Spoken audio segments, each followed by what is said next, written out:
Kasa qo'madim kasa. Yo'q, papa sabzi degan shu mana ha.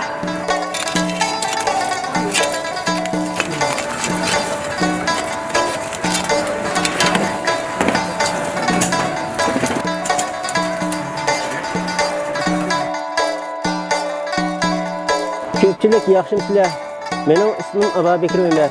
Men Yangsar naisi Zalkishida samsi yaqaman. Biz do'konimizda asosli samsini asos qilamiz. Samsimiz ikki xil chiqadi. Birisi go'shtning qijimisiga yaqqan samsa, yana birisi rangli qijimiga yaqqan samsa. Samsidan boshqa endi ko'mak, go'shtnan, qo'shan degandek boshqa qo'shimcha tamoqlarimiz bor. Endi bu samsi yiqishda asosli diqqat qiladigan ishlarimiz endi samsa bu qijimisiga alayda yaxshi tanishlanmasak, bu samsining ta'mi yaxshi chiqmaydi. Go'shtning samsi odatda yog', go'sht, piyoz, zirqarmoch, tuz qatorli qo'shimchalarni elishtirib tanishlaymiz buning ta'mini.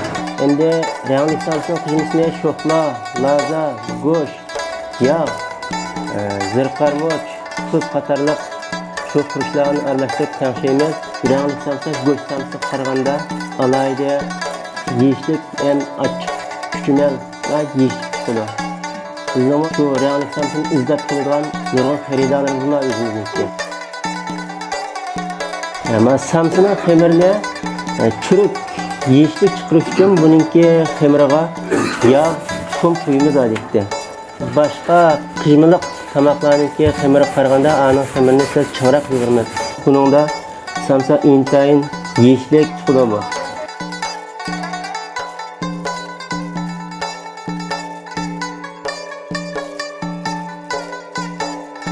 Men 18 yosh vaqtimda samsiga kelganimga hozirga qadar 20 yil bo'libdi men samsi yapib kelganman.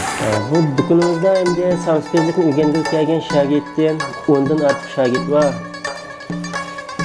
Bularga endi men ximiya yug'urishdan tortib samsi shatlash, jili kechish, to'noq yiqish, to'noqning olsin tangshish, qo'mrash hammani tafsili har qanday odam yog'idek holatda uytib andin yo'l qo'yib qo'ymay bu shogirdni.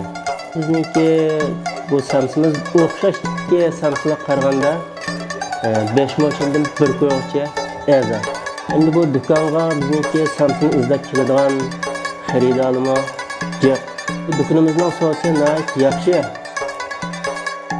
Samsi bo'lsa biz Uyg'urlarningki alayda yemeklarning biri. Biz bu samsiningki endi asli ta'mini saqlab qolgan asosda shogirdlarimizga yaxshi uytib, ya'ni do'konni cho'qim yaxshi ochamiz.